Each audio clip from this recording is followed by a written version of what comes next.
Oke, perkenalkan nama gue Andika Ahmad, gue fresh graduate lulusan SMK. Kali ini gue bakal ngejelasin tentang sejarah Hari Buruh.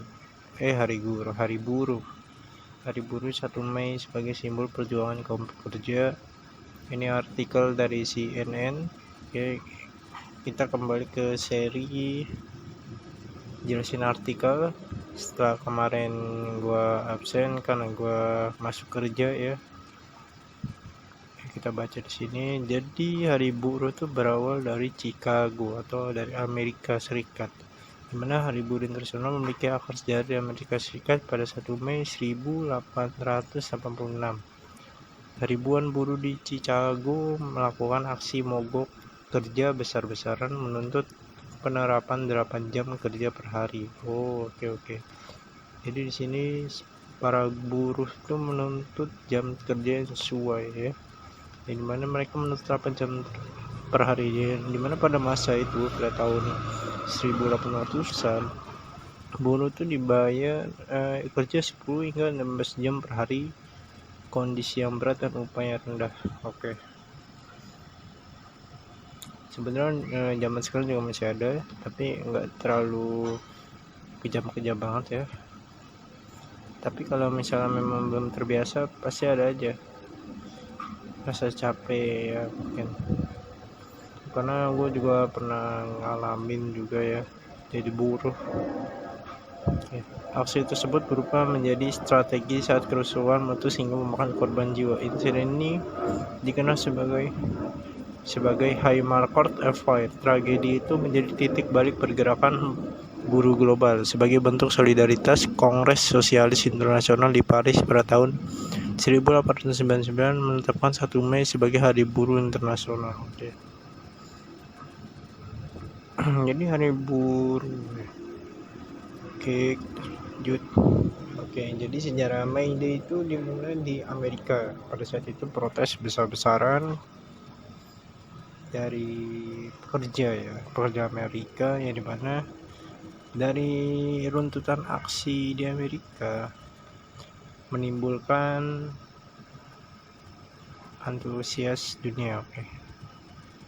Sejarah Hari Buruh di Indonesia. Sejak perjuangan buruh sudah muncul sejak masa kolonial. Salah satu tonggak awal ada pemberontakan besar di Jambi pada tahun 1916. Kondisi kerja buruk serta tingginya pajak memicu perlawanan rakyat dan menuntut hak-hak rakyat serta keadilan sosial. Kalau di jejak sejarah buruh di Indonesia dimulai di masa kolonial pada tahun 1916. Di situ karena kondisi kerja yang buruk, jam kerja tinggi dan gaji yang rendah, serta tingginya pajak ya, di mana memicu perlawanan dari rakyat ya, khusus pribumi ya. Sebagai respon, pemerintah kolonial membentuk Volkrats atau Dewan Rakyat pada tahun 1917. Namun badan tersebut ditolak oleh masyarakat karena anggotanya dipilih langsung oleh penguasa kolonial dan dianggap tidak mewakili suara rakyat. Hari Buruh pertama kali diperingati di Indonesia pada 1 Mei 1918 oleh Serikat Buruh Hung Tang Hui di Semarang. Para pekerja saat itu menghadapi jam kerja panjang dengan upah rendah.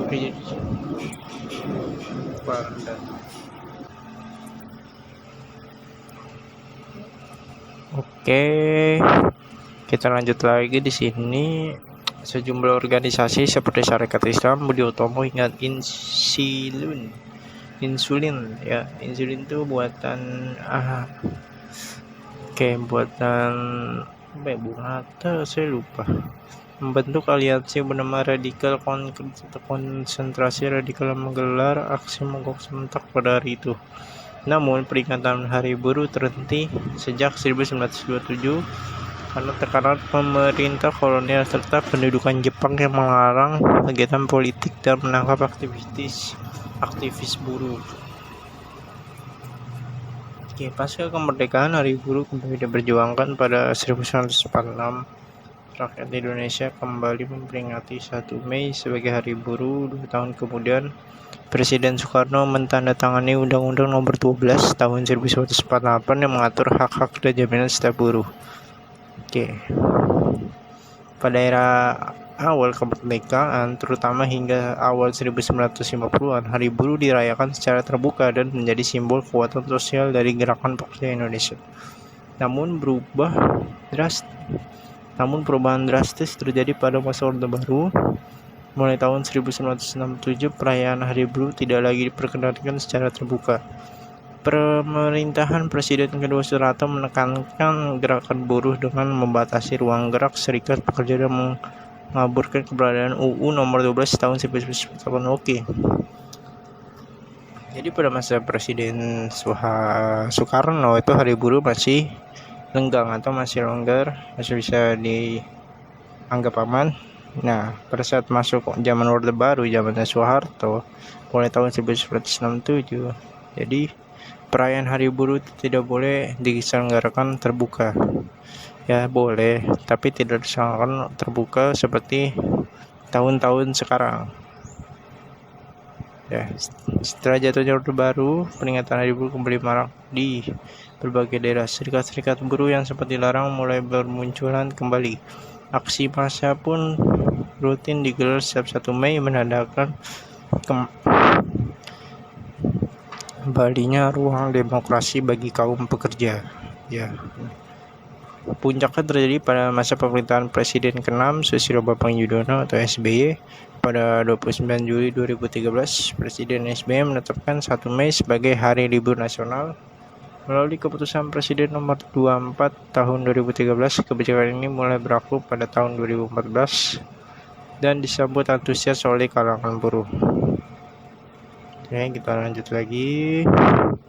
Sesuai surat keputusan bersama atau SKB 3 Menteri, yakni Menteri Agama, Menteri Ketenagakerjaan, dan Menteri PAN-RB, tanggal 1 Mei 2025 resmi ditetapkan sebagai Hari Libur Nasional. Setiap tahun Hari Buruh di Indonesia tidak hanya dirayakan dengan aksi demonstrasi damai oleh serikat pekerja, tapi juga momen refleksi bersama mengenai kondisi perburuhan di tanah air. Hari Buruh tetap menjadi simbol solidaritas dan kekuatan para pekerja dalam memperjuangkan hak-hak yang adil dan manusiawi. Hari Buruh terus menjadi pengingat bahwa keadilan sosial bukanlah pemberian, melainkan hasil perjuangan panjang yang tak boleh dilupakan. Oke, jadi itu sekian sejarah Hari Buruh yang berawal dari Amerika, lalu masuk ke Indonesia itu pada zaman kolonial tahun 1916 di Jambi ya. Lalu pernah sempat dilarang juga pada saat 1927 kependudukan kolonial dan datangnya Jepang. Aktivis buruh pada ditangkap dan mulai diperbolehkan lagi pada saat Indonesia baru saja merdeka. Tetapi pada masa Orde Baru kembali dipersempit lagi ruangnya dengan membatasi perayaan ini dan juga